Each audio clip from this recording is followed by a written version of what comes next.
podcast pour découvrir, se cultiver et s'inspirer. 22 milliards de dollars de zakat pour éradiquer la pauvreté dans le monde.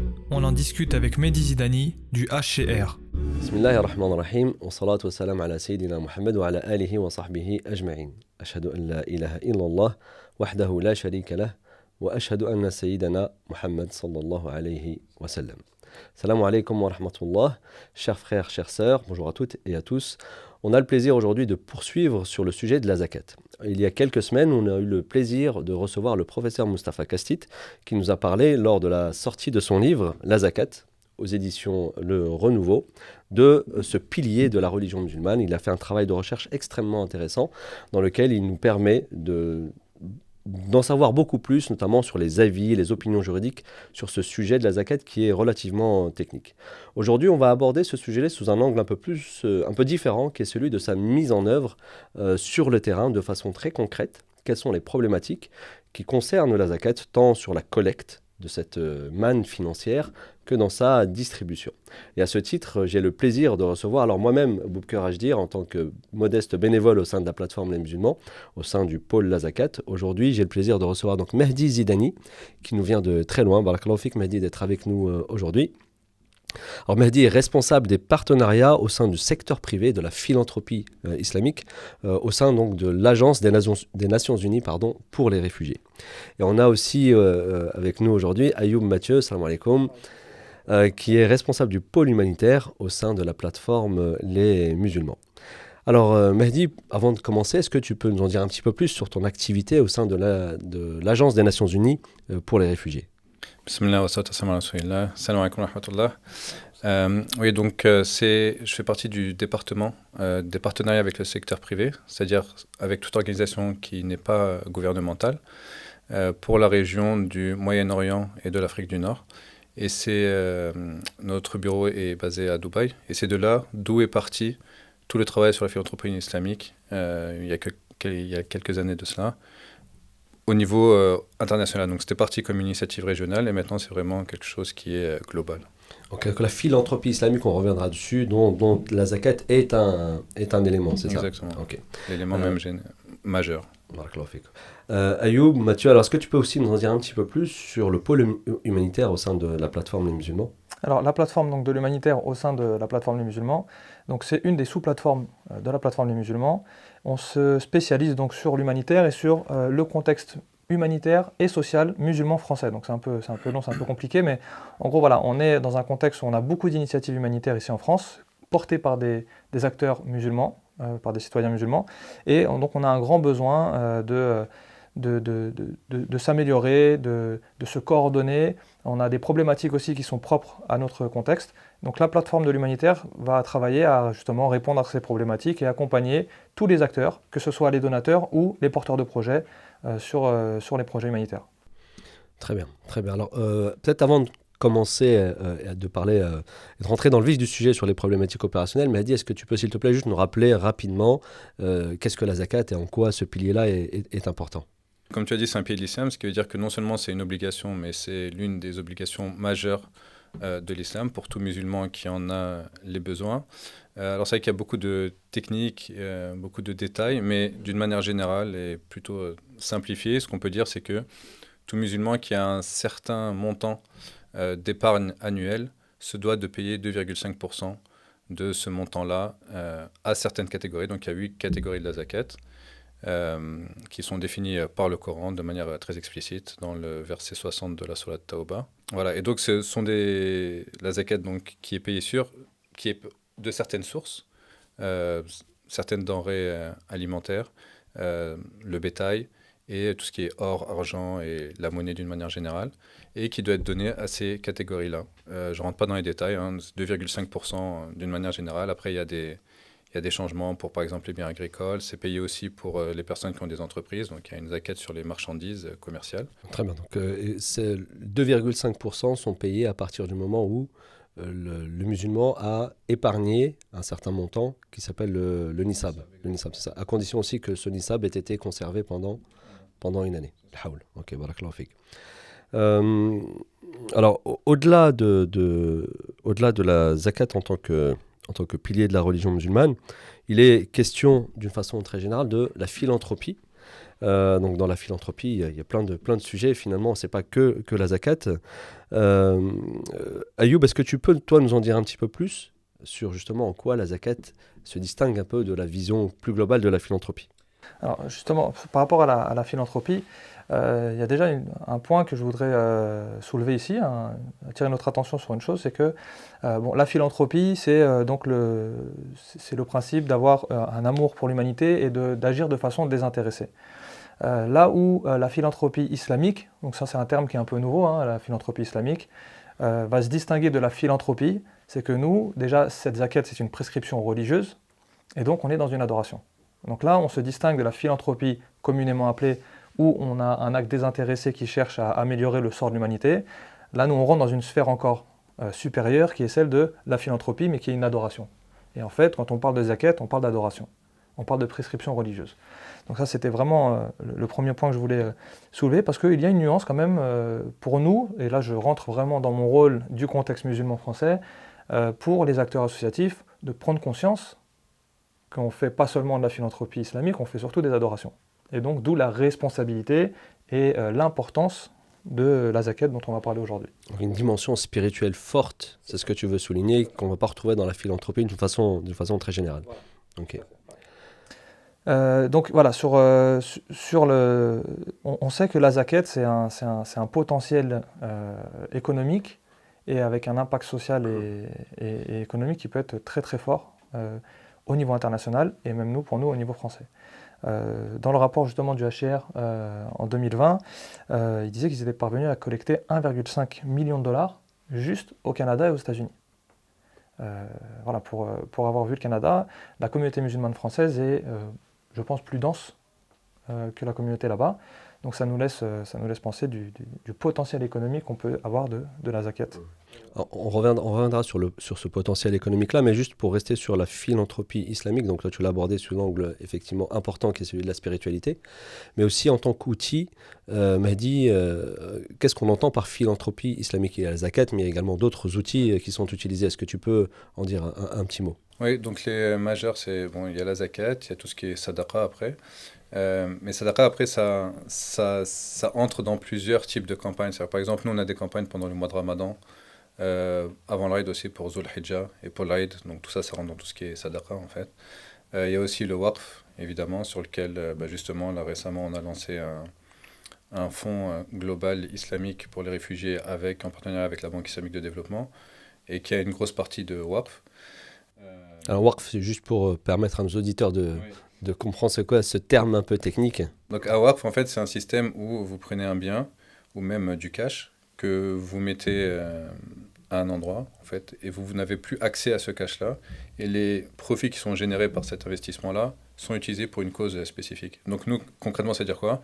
C'est-à-dire qu'il y a un fonds, on met de l'argent dedans pendant 10 ans, et pendant 10 ans, tous les profits qui sont collectés vont pour financer des projets humanitaires, sachant qu'on n'a pas accès à ces fonds-là pendant 10 ans. Ok, donc c'est une forme d'immobilisation en fait, d'un investissement, et le gain généré par cet investissement reste chez les bénéficiaires auxquels il a été destiné. C'est ça. En termes d'outils aussi, nous on a ce qu'on appelle les fonds de purification, donc les banques islamiques ou les fonds d'investissement islamiques. Quand ils font des choses qui ne sont pas islamiques, ils sont censés donner cet argent-là à des organisations caritatives. Donc c'est quelque chose aussi qu'on inclut. Après, il y a du point de vue, il y a les soukouk aussi. Alors juste pour que ce soit clair vis-à-vis de nos auditeurs, parce que quand tu dis, toi, en tant que spécialiste, quand tu parles de la purification, et quand tu dis que les banques islamiques font des choses qui ne sont pas islamiques, il faut juste, pour pas perdre nos auditeurs, juste préciser en fait qu'il s'agit là, effectivement, de temps en temps, il y a un certain nombre d'investissements qui sont réalisés, et le contexte des marchés financiers, le contexte global fait que malheureusement, tout ne peut pas être 100% islamique, et donc parfois quand les investissements sont entre guillemets entachés d'impureté parce qu'on a fait des placements qui ont généré du riba ou des choses comme ça, les ulama disent qu'il faut se débarrasser de ce gain considéré comme impur, et donc c'est ce qu'on appelle le mécanisme de purification. Non, c'est bien que tu précises. Il y a aussi tout ce qui est, par exemple, quand une personne est en retard sur ses paiements, les frais qui sont prélevés. Ça, c'est pas autorisé, mais les savants, effectivement, enfin certains savants contemporains ont dit qu'on pouvait prélever et ensuite donner cet argent en charité. Alors plus précisément, effectivement, les fameuses pénalités de retard qui sont pour la plupart des savants interdites, et la manière dont c'est précisé dans les contrats justement de financement islamique, c'est que le débiteur ou la personne, le client de la banque s'engage en cas de retard de sa part à faire un don à une œuvre caritative. En fait, de façon très précise, il ne s'agit pas d'un droit de la banque de prélever cet argent-là sur le débiteur, mais c'est plutôt un engagement du débiteur à faire un don à une œuvre caritative dans le cas où il ne respecte pas son engagement de payer dans les délais. Et donc il mandate ensuite la banque à prélever ce montant-là pour qu'elle fasse un don à une œuvre caritative. Voilà, l'engagement à faire un acte de donation parce que j'ai pas respecté l'échéancier. C'est ça. Voilà, donc nous, par exemple, ça, c'est aussi une source potentielle de donation. Et après, il y a aussi d'autres outils, mais sur lesquels nous ne travaillons pas, tout ce qui est le kafara. Donc, par exemple, quelqu'un qui a juré de faire quelque chose et qui ne le fait pas, il est censé... Voilà, les personnes qui ne peuvent pas jeûner, le fidya, etc. Mais ça, on ne le fait pas. Nous, c'est vraiment zakat, sadaqa pendant Ramadan et Zul Hijjah, le waqf et les fonds de purification. Alors, on reviendra tout à l'heure sur pourquoi l'ONU, en tant qu'organisation a priori non musulmane, s'est intéressée sur ce sujet-là. Ayoub, toi, de ton côté, tu voulais aussi dire que sur le terrain humanitaire, alors on reviendra tout à l'heure sur ce rapport qui a été fait par l'UNHCR, donc l'Agence des Nations Unies pour les réfugiés, dans lequel il y a un certain nombre de chiffres qui sont très intéressants au demeurant, dont un qui dit, grosso modo, si la zakat était collectée correctement à l'échelle mondiale, peut-être que la pauvreté serait éradiquée à l'échelle mondiale. Donc on reviendra sur ces chiffres-là. Alors Barakallahu Fik m'a dit effectivement d'avoir abordé les outils, mais on voit aussi que finalement la zakat et la philanthropie islamique, elle s'inscrit dans ce qu'on appelle aujourd'hui les objectifs de développement durable, dont on compte 17, c'est ça, 17 objectifs de développement durable mis en place par les Nations Unies, parmi lesquels objectifs par lesquels il y a l'éradication de la pauvreté. Ayoub, qu'est-ce que tu penses justement de ces objectifs-là et qu'est-ce que tu souhaitais souligner sur cet aspect-là? Je pense que très clairement, on voit entre donc la prescription de la zakat et donc ces objectifs de développement. Et je pense qu'avant de parler de développement, il faut juste qu'on puisse peut-être expliquer un petit peu à ceux qui nous écoutent ce que veut dire le développement. Parce qu'on va avoir deux types d'actions dans l'humanitaire. On va avoir les projets d'urgence, donc des projets qui vont souvent faire suite à des catastrophes naturelles ou à des situations exceptionnelles, des événements qui sont arrivés exceptionnels, qui ont généré donc des situations de crise humanitaire, donc des besoins et des dangers pour les populations, et les projets de développement qui, eux, ont pour vocation de complètement changer la situation, c'est-à-dire d'éradiquer cette cause de crise pour pouvoir sortir les populations d'une situation de vulnérabilité vers une situation donc d'autonomie. Donc effectivement, il y a eu 17 objectifs de développement durable qui sont appelés les SDG, qui ont été proposés par les États-Unis et adoptés par l'ONU, qui est une initiative collective de partenariat entre les États pour, à échéance, je crois, 2030, éradiquer donc différentes crises dont on ne va pas citer les 17 maintenant, mais les plus grandes, c'est la pauvreté, la faim, les inégalités sociales, les problématiques d'éducation, de santé, etc. Donc on retrouve toutes les thématiques humanitaires dedans. Donc effectivement, quand on se penche sur ces 17 objectifs de développement durable, on voit que 6 ont vraiment une corrélation très étroite avec les objectifs de la zakat. Puisque dans la zakat, on va aussi considérer cette question d'urgence. Il y a une question qui existe dans le fiqh, qui est: est-ce qu'on va donner une zakat à une personne, mais on va essayer d'avoir un montant moindre pour toucher le plus de personnes possible, ou est-ce qu'on va s'attacher à donner la zakat à une personne pour la sortir de son état de pauvreté. Donc là, on voit déjà une corrélation super intéressante entre les objectifs de développement et donc le fait de redonner une autonomie à des populations et la zakat. Ces 6 points donc, de développement durable qui ont été identifiés avec une appétence proche de la zakat, c'est donc l'éradication de la pauvreté, l'éradication de la faim, la bonne santé et le bien-être, l'éducation de qualité pour les populations, l'eau propre et l'assainissement, ça qui est un grand chantier vraiment, et donc les inégalités réduites entre les populations, donc les classes sociales, etc. Donc effectivement, voilà, la zakat c'est un outil puissant c'est un outil puissant et qui peut répondre donc à des enjeux internationaux et cruciaux pour l'humanité. Effectivement, beaucoup de convergence finalement, et ce qui est intéressant, c'est que ça ne concerne pas finalement que ces préoccupations ne sont pas prises en compte que par les musulmans, donc c'est aussi important de le souligner. Alors, le potentiel de la zakat, on va en parler de façon un petit peu plus peut-être chiffrée. Aujourd'hui, alors, dans le contexte franco-français, on n'a pas d'études qui nous permettent de mesurer quels sont les besoins, quels sont le nombre de bénéficiaires, etc., etc. Mais à l'échelle internationale, il y a des initiatives qui ont été prises, et notamment au sein de l'Agence des Nations Unies pour les réfugiés. Il y a un rapport qui existe en anglais, je crois, Mehdi, tu me corrigeras, je ne sais pas s'il existe en français, mais il me semble qu'il existe pour l'instant qu'en anglais et en arabe. Et c'est dans ce rapport-là où, en 2018 ou 2019, la première édition, il est souligné le fait que la zakat pourrait, si elle est collectée convenablement, éradiquer la pauvreté à l'échelle mondiale. Est-ce que tu peux nous dire un peu la genèse de ce rapport-là et aussi quelque part pourquoi l'ONU en tant qu'organisation multilatérale s'est préoccupée et a pris à bras-le-corps, j'ai envie de dire, ce sujet de la zakat au point de mettre en place une équipe dédiée, consacrée, full-time sur ce projet-là. Oui, donc ça, ce rapport avait été publié en 2019 lorsqu'on avait lancé le fonds de zakat pour les réfugiés. Et ça venait après 2 ans d'un programme de zakat qui était plus un programme pilote en fait pour voir à peu près les réactions que ça allait susciter, comment ça allait marcher. Et même ce pilote, il était venu après qu'il y ait eu un travail en amont avec un certain nombre d'organisations islamiques, enfin surtout un partenaire qui était allé demander des fatwas pour nous pour savoir est-ce que en tant qu'organisation non islamique on avait le droit de collecter et de distribuer cette zakat. La conclusion étant que oui, vous avez le droit à condition que vous respectiez 2 choses. La première, c'est que ça doit aller aux personnes éligibles à recevoir la zakat, notamment les catégories. Et ça, c'était pas vraiment un problème, entre guillemets, puisque les populations réfugiées musulmanes, bon, forcément, elles sont fuqara, masakin, enfin ceux qu'on soutient de toute façon, donc elles rentraient dans au moins 4 catégories. Les réfugiés, de toute façon, par définition, ouais. Voilà. Quasiment, ouais. Je veux dire, la plupart sont endettés puisque ils n'ont pas forcément eu le temps de récupérer ce qu'ils ont dû dépenser. Les personnes il y a même Abn Sabil, donc les personnes qui sont en voyage et qui n'ont pas accès à leur argent pour pouvoir retourner chez eux. Donc il y a un certain nombre de catégories dans lesquelles, même plus que 4, dans lesquelles les réfugiés tombaient. Et la deuxième condition, c'était qu'on n'avait pas le droit de couvrir nos coûts avec les fonds de la zakat. Et c'est pour ça qu'on a mis en place une distribution de 100% de la zakat qui est collectée et distribuée directement aux populations. D'accord, donc vous-même, votre département, lui ne bénéficie pas en tant que gestionnaire de la zakat, parce qu'effectivement, les gestionnaires de la zakat sont aussi des ayants droit de la zakat. Mais donc les fatwas, parce que tu as parlé de fatwas, donc vous êtes allé chercher et vous avez consulté officiellement des savants, lesquels, dans quel pays? Donc il y a le conseil de la fatwa du Maroc, par exemple. Conseil supérieur des ulama, ouais. Exactement. Okay.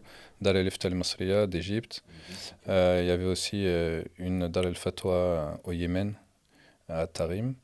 Et puis ensuite, après, là, on a plus d'une dizaine de fatwas. Donc il y a l'organisation, j'ai les noms en arabe, mais le Majma' al-Fiqh al-Islami al-Dawli, donc de l'organisation de la coopération islamique. Ils sont en Arabie Saoudite. C'est ça. Ouais. L'autre en Arabie Saoudite aussi, qui est le Majma' al-Fiqh al-Islami, qui lui dépend de la Ligue islamique mondiale. Il y a l'Azhar aussi qui nous a fait une fatwa. Donc c'est des fatwas d'institution, en fait. C'est pas un savant dans son petit coin ou dans sa mosquée. Et justement, ça, c'était une stratégie au bout d'un moment de vraiment se concentrer sur les institutions plutôt que les individus. Ouais, okay. Et on a aussi reçu, même au-delà du monde musulman, hein, donc on a ISRA en Malaisie qui a aussi émis un avis favorable. On a aussi au Canada le conseil des imams du Canada. Donc, vous êtes allé aux 4 coins du monde chercher les opinions qui finalement convergeaient sur... Donc, vous pouvez collecter la zakat. Par contre, 100% de la collecte doit aller directement aux bénéficiaires. Exactement. C'était, on va dire, la condition sine qua non. C'est ça. Et c'est pas chose facile pour une organisation de l'ONU parce que les organisations de l'ONU, enfin en tout cas nous, on prélève 6,5% de chaque donation pour les salaires et autres. Et donc là, avoir... cette autorisation de distribuer 100% de ce qu'on reçoit, c'était un grand défi en interne. Mais bon, alhamdoulilah, pour l'instant, ça a été mis en place. Pour répondre à la question, donc quand on a lancé le rapport, le fonds en 2019, c'est là où on a fait le premier rapport pour dire comment on a utilisé tous les fonds qu'on avait récoltés depuis qu'on avait commencé le pilote. Et effectivement, il y a une étude qui a été faite par notre partenaire à l'époque, Dinar Standard, donc qui est basé aux États-Unis et à Dubaï. Et donc, ils ont essayé de faire une estimation de la zakat. Alors, pour être très franc, personne ne sait vraiment combien la zakat représente au niveau mondial. Il y a plusieurs études qui ont été faites. Nous, celle qui a été faite par notre partenaire, elle disait qu'il y avait à peu près 76 milliards de dollars qui étaient récoltés, effectivement, chaque année, et que le potentiel, c'était 356 milliards, à peu près. D'accord. Les 76 milliards, je pense qu'ils ont dû faire un focus sur les pays musulmans. Ouais, C'est ça, exactement. essentiellement. C'est ça. Ok. Mais la même année, l'organisation de l'ONU qui s'appelle OCHA, qui s'occupe de coordonner les activités des différentes organisations de l'ONU, elle disait que les besoins humanitaires, c'était de 22 milliards, à peu près. Ouais, donc 75 milliards de Voilà. potentiel et on a C'est besoin ça. de 22 milliards pour... Ouais, c'était même pas le potentiel, ça, c'était ce qui était dépensé, effectivement. Le potentiel, c'était c'est 355 Ouais, autant milliards. pour moi. Donc 350 potentiels, Voilà. alors qu'on a déjà collecté 77, c'est ça tu dis 75, à peu 75 près, milliards déjà 76, collectés, ok. ouais. Et pour des besoins humanitaires qui... c'est-à-dire que vous prenez en fait 10% du potentiel de la zakat et vous avez réglé les problèmes humanitaires. Bon, c'est facile à dire, mais, Ouais, c'est vrai que c'est facile à dire. pour juste donner des ordres de grandeur. Et ce que je veux dire, c'est que 350 milliards, c'est presque un chiffre conservateur. Il y a d'autres études qui ont été faites par la Banque islamique mondiale. Elle disait 500 milliards. La Banque islamique de développement, tu veux Pardon, dire la Banque islamique de développement, ouais, pardon. À Jeddah qui disait 500 milliards. Il y en a d'autres qui vont même jusqu'à 3000 milliards de dollars. Bon, ça me paraît un peu optimiste, mais voilà, disons que 350 milliards, c'est un chiffre conservateur pour dire le potentiel de la zakat. Donc dans ce contexte-là, de ce gros potentiel d'un côté et des gros besoins du monde musulman en particulier de l'autre, il y avait sens à mettre en place un fonds pour faire le lien entre les deux.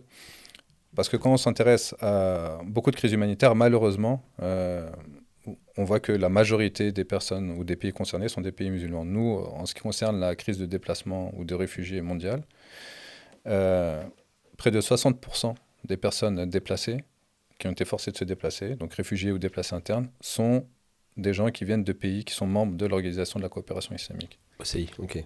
L'OCI, c'est ça. Ok. Donc 60%. Et d'un autre côté, vous avez l'économie islamique, la finance islamique, qui sont des marchés assez conséquents. Donc vous avez toute cette manne d'un côté, la zakat avec les chiffres que je viens de citer. De l'autre côté, 60% des besoins qui viennent des pays musulmans. Donc il fallait faire ce lien-là. C'est de là d'où est venue cette idée de commencer vraiment ce fonds. En plus du fait qu'il y avait des donateurs qui venaient nous voir et qui nous disaient « Est-ce qu'on peut vous donner la zakat ?» Donc c'est aussi venu des donateurs eux-mêmes. Ok.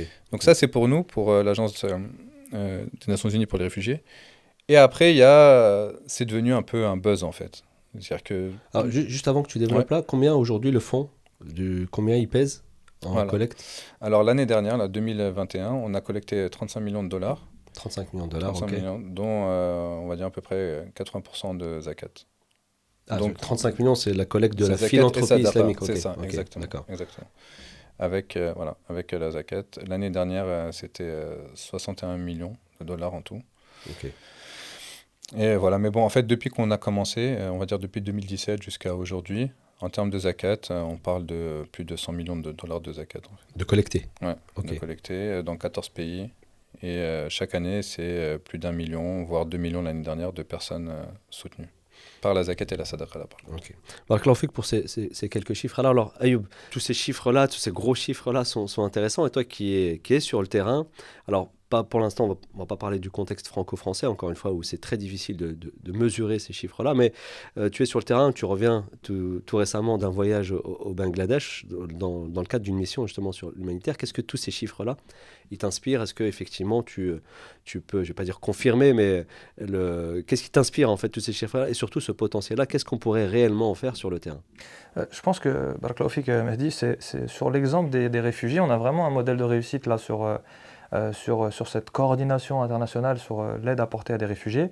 On rappelle que les réfugiés sont une des catégories éligibles à la zakat, et ils sont même une sous-catégorie d'une des catégories. C'est le masakin ou le fuqara, et ils rentrent dedans. Ils sont aussi une sous-catégorie des voyageurs. Donc voilà, on a sur une partie des bénéficiaires un modèle qui fonctionne, ou avec une ampleur internationale. Donc ça, c'est quand même, ça mérite d'être souligné. Maintenant, c'est vrai que sur le terrain, aujourd'hui, sur la zakat, que ce soit le Bangladesh ou le Niger, qui est un des pays les plus pauvres au monde, voire le pays le plus pauvre au monde, On va diverger là-dessus parce que, oui. voilà, en termes de densité, alors c'est vrai que l'Asie est plus grande, donc on a tendance à dire que l'Asie est plus pauvre, mais en termes de densité de pauvreté en Niger, on est quand même sur quelque chose d'assez aigu, d'assez dur. Le potentiel de la zakat, c'est énorme. Je veux dire, on a des populations qui n'ont rien, qui ont à peine de quoi se nourrir de façon journalière. Voilà, en entendant ces chiffres-là, j'avais lu aussi, je crois, dans le rapport, une projection à 300 milliards possibles en collectant la zakat au niveau international. Enfin, ça laisse vraiment optimiste sur les capacités qu'a la communauté musulmane à répondre déjà à sa prescription religieuse et en plus de ça à aller soulager véritablement des populations qui vivent dans des conditions extrêmement, extrêmement difficiles.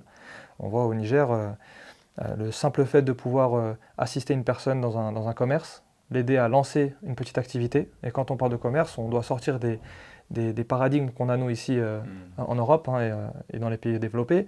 On va parler de quelqu'un qui va vendre quelques produits au bord de la route et qui va permettre de nourrir sa famille. Voilà. On ne parle pas de boutique, on ne parle pas d'import-export, on va parler vraiment d'activités artisanales qui nous demandent pas grand-chose et qui pour eux peuvent changer leur vie, littéralement. Donc oui, sur le terrain, on sent vraiment cette nécessité de la zakat. Alors, ce que j'entends en fait là, surtout dans ces chiffres-là, et donc on a deux choses. On a les chiffres, le potentiel, le réalisé, les besoins qui sont effectivement énormes. Et la principale problématique dans tout ça, c'est comment institutionnaliser la zakat. Alors, est-ce qu'elle peut être institutionnalisée à l'échelle mondiale? Peut-être pas, mais au moins à l'échelle de chaque État. Théoriquement, chaque État dit musulman doit prendre ses responsabilités sur la collecte et la distribution de la zakat.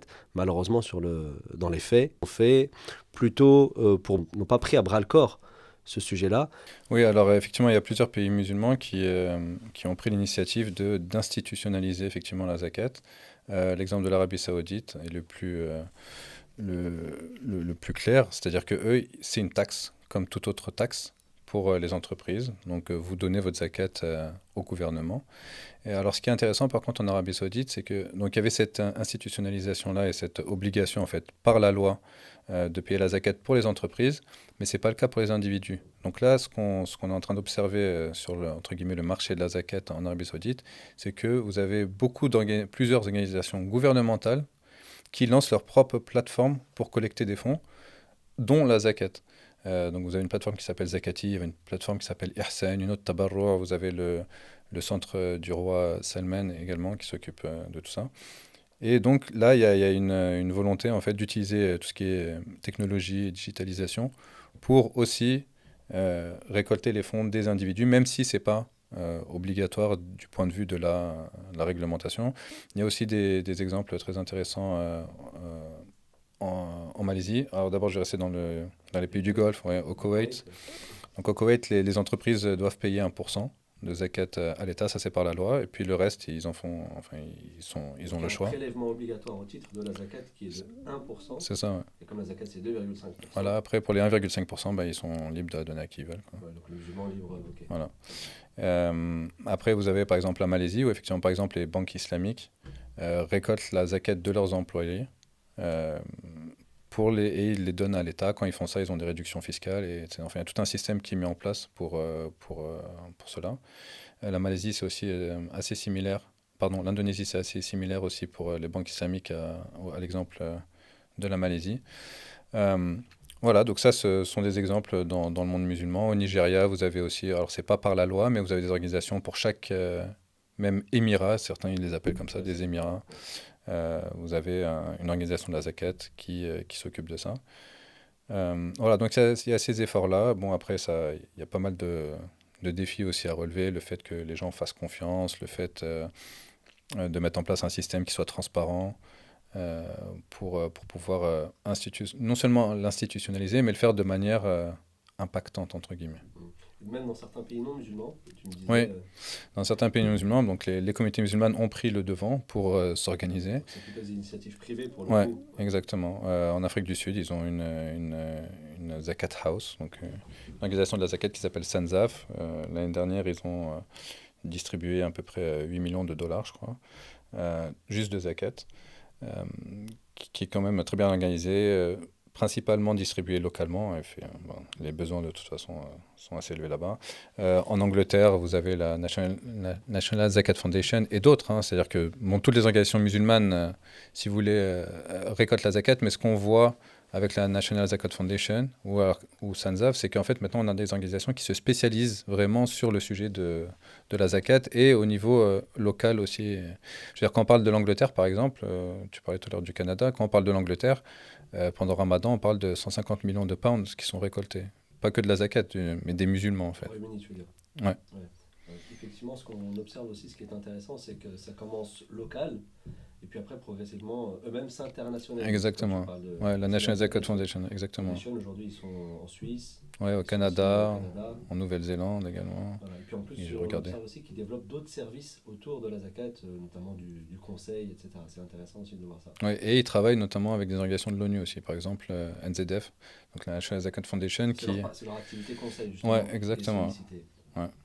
Qu'est-ce qu'ils ont fait pour le... Avec l'UNRWA. Donc l'UNRWA, c'est l'organisation de l'ONU qui s'occupe des réfugiés palestiniens. Donc nous, on s'occupe des réfugiés, tous les réfugiés, mais les Palestiniens ont leur propre organisation de l'ONU, en fait, qui s'occupe d'eux.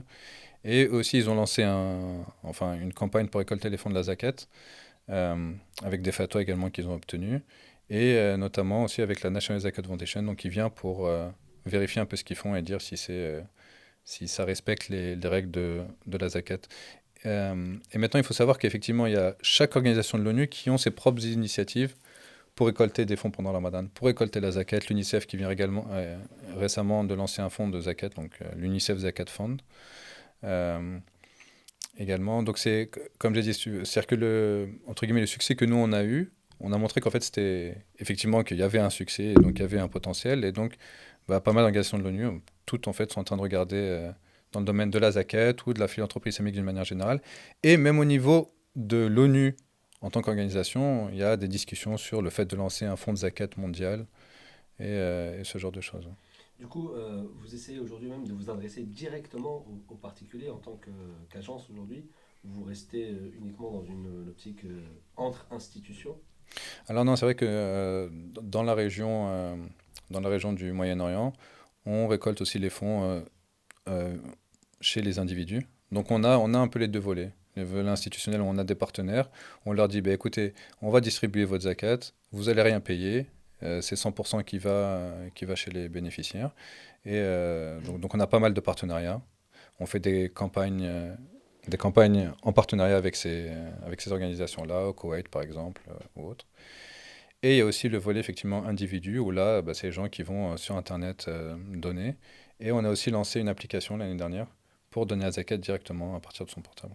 D'accord, c'est juste pour la partie donation, est-ce qu'on peut aussi suivre il y a eu aussi ce défi-là de la confiance et de la traçabilité. Ouais. Est-ce qu'il y a aussi des outils qui ont été développés dans ce sens-là?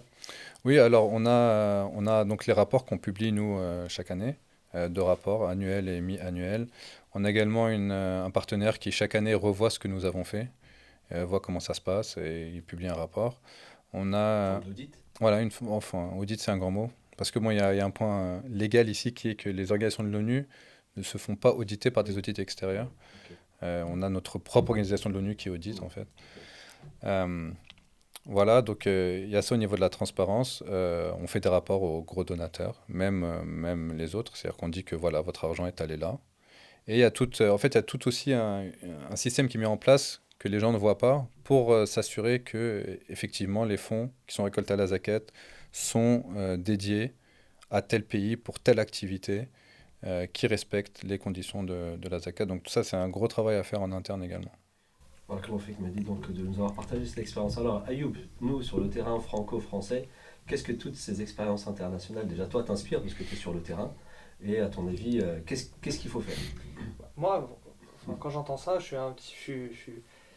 on pense aux bénéficiaires, on se dit, bon, alhamdoulilah, ils ont une aide qui leur parvient, et puis en même temps, pour être honnête avec vous, j'ai quand même une sorte de frustration en me disant, mais pourquoi est-ce que la communauté musulmane n'a pas été précurseur en fait, sur ces initiatives-là?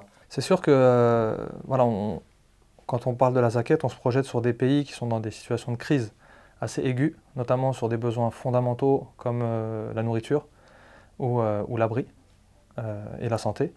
Et la zakat, on se projette facilement en se disant, quand on est conscient du potentiel économique que représente la zakat, puisqu'avec les chiffres qui sont donnés dans le rapport, on se dit qu'on doit même nuancer ces chiffres-là, parce qu'on a peut-être une partie de la communauté même qui ne verse pas sa zakat elle-même, qui n'est pas consciente de cette obligation-là, ou qui le fait mal.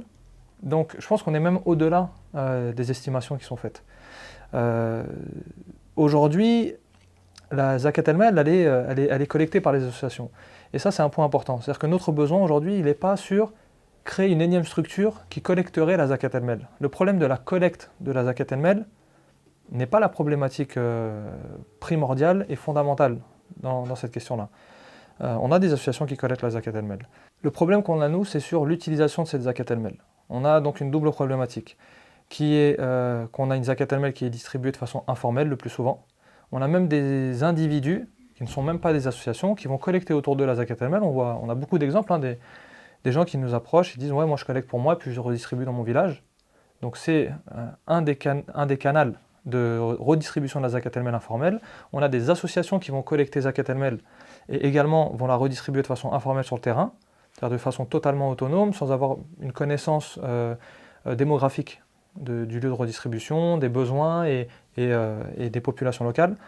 Donc notre vrai défi aujourd'hui, notre vrai challenge, hein, selon moi, c'est cette organisation et cette institutionnalisation de la redistribution de la zakat elle-même. Là, pour moi, tout l'enjeu, il est là. Pourquoi ? Parce qu'en ayant des initiatives individuelles comme ça, on limite l'impact en fait de cette ni'ma qui est la zakat elle-même. On limite grandement son impact sur l'aspect économique et social. Parce qu'on est sur des actes isolés et individuels. Si on arrivait à avoir des structures qui arrivent à coordonner, organiser et institutionnaliser cette collecte, ne serait-ce que par grand pays, hein, pour tel pays, on sait que les besoins c'est ça, il y a tant de budget. Voilà. Pour tel pays, les besoins c'est ça, il y a tant de budget. Eh bien, on pourrait avoir un impact qui est bien au-delà de ce qu'on a aujourd'hui. Donc pour moi, voilà, la vraie priorité, c'est l'institutionnalisation de cette collecte de zakat el-mel pour qu'on ait des acteurs, et notamment des associations, qui puissent avoir des projets qui sont plus impactants. Puis il y a aussi un sujet de pédagogie, on en parlait lorsqu'on préparait cette vidéo, le manque de connaissances, tant du côté des administrateurs ou des associations qui se lancent dans des initiatives de collecte et de distribution de la zakat, mais également du côté du musulman lui-même. Moi-même qui donne des cours de temps en temps sur la finance islamique, je suis surpris que des gens ne savent même pas faire la différence entre zakat el-mel ou zakat al-fitr, que ce soit d'ailleurs en France ou même dans certains pays musulmans. Quelles sont les initiatives au sein de la plateforme de l'humanitaire pour justement accompagner les organisations en matière de compréhension et de pédagogie sur le sujet? Alors ça, c'est vrai que c'est une vraie question. On a une double problématique en fait. On a la problématique du contribuable. Est-ce qu'il est en capacité de calculer correctement sa zakat el-mel? Est-ce que même il est conscient qu'il doit verser sa zakat el-mel, comme on disait? Quand il est conscient, est-ce qu'il le fait bien? Et après, à qui il le reverse? Parce que ça, c'est encore une autre problématique. C'est, il a bien calculé, il est conscient, il l'a bien calculé. Est-ce qu'il la reverse aux bonnes personnes? Donc ça, c'est la première. Et sur ça, il y a un besoin pédagogique, évidemment. Et on a un autre besoin pédagogique, qui est celui de la formation des acteurs de l'associatif musulman. Et là, on a un besoin de formation qui est très grand, en fait. On a un grand besoin de formation sur les acteurs associatifs. Et c'est pour ça qu'on a initié des initiatives comme le live qui a eu lieu avec Cheikh Moustapha Kastit sur la présentation de son livre, d'un livre, Mashallah, où il y a vraiment des questions qui sont posées qui sont vraiment, vraiment profondes et vraiment bénéfiques et nécessaires aujourd'hui, notamment sur les crypto-monnaies, sur pas mal de questions de sujets modernes. Sujets modernes et contemporains, effectivement. C'est ça. Comment calculer la zakat sur ce genre d'actifs, etc. Ouais. Et donc on a initié ce premier live. Alhamdoulilah, ça a été très bénéfique sur des notions générales de la zakat et présentation du livre, qui est un support de formation. Et justement, en parlant de support de formation, on va organiser, Inch'Allah, le 21 mai, un séminaire de formation, une masterclass sur la zakat el-mel à destination spécifique des associations.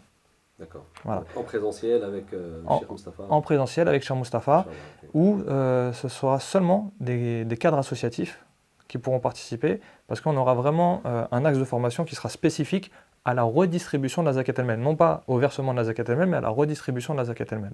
Donc on a cette double problématique de formation qu'on doit absolument considérer et à laquelle on doit apporter des réponses, parce que c'est bien de soulever des questions ou de soulever des problématiques. Maintenant, on doit essayer de rapporter des solutions. Parmi ces solutions-là, donc, on a déjà ces volets de formation de la zakat el-mel. On a en parallèle un cursus plus large de formation aussi que la plateforme de l'humanitaire est en train de produire, qui va, on espère, pour 2023 être à disposition des acteurs associatifs, Inch'Allah, un cursus de formation sur les fondamentaux de l'humanitaire musulman. Et là, on va s'adresser et aux associations, et aux particuliers, aux sympathisants du monde musulman, qui ont des envies de se lancer dans ce domaine-là. Parce qu'on voit que depuis quelques années, depuis 2010, on a un grand nombre d'associations musulmanes, je reviens dans notre contexte, musulmans français, qui portent des initiatives humanitaires et sociales. Mais on a vraiment, là où le bas blesse, c'est sur la formation et sur les process de travail. Donc il y a tout ce cursus-là aussi qu'on est en train de produire pour justement répondre à ce besoin pédagogique d'un côté comme de l'autre, du donateur comme du responsable de la Amana. Donc en parallèle de tout cet effort de pédagogie que vous allez faire, Inch'Allah, auprès du tissu associatif de la communauté musulmane de France pour leur permettre de mieux comprendre justement les mécaniques et les outils pour une meilleure gestion de la zakat, on va également poursuivre de façon un petit peu plus large une réflexion sur comment on pourrait justement institutionnaliser la zakat à l'échelle de l'Hexagone. Alors il y a des initiatives qui existent dans le sud de la France, mais qui restent a priori pour l'instant très localisées. Il y a des initiatives pas très loin de nous, en Suisse, au Royaume-Uni, qui sont beaucoup plus structurées, qui ont une dimension un peu plus, entre guillemets, musclée de la manière de gérer la zakat. Donc on lance aussi en parallèle de tout ça donc une réflexion pour voir quelle forme pourrait prendre demain une organisation ou plusieurs organisations de collecte, de gestion et de distribution de la zakat en France. Et aussi, surtout, ce qui nous intéresse, c'est quels sont les critères les plus importants pour le contribuable, pour le donateur de la zakat, qu'il a envie de retrouver au sein d'une institution qui revendique se spécialiser sur la collecte et la distribution de la zakat. Donc on va, Inch'Allah, lancer un chantier de réflexion pour essayer de mieux cerner tout ça et voir si il faut mettre en place une nouvelle institution ou s'il faut simplement renforcer les institutions existantes ou s'il faut faire venir des institutions internationales qui ont cette expérience en France. Voilà, donc on n'a pas de réponse totalement arrêtée sur le sujet. En tout cas, le sujet est vaste. Alhamdulillah, il est surtout extrêmement passionnant. Mahdi, on te remercie infiniment de nous avoir rendu visite. On sait que tu es de passage à Paris, que tu viens de loin et que tu repars très prochainement. Donc cette expérience internationale a été très intéressante. Ayoub, si barakallahu fik pour ta contribution dans cette vidéo. Chers frères, chères sœurs, merci à vous de votre intérêt. On vous dit à très bientôt, Inch'Allah. Wassalamu alaikum wa rahmatullahi wa barakatuh.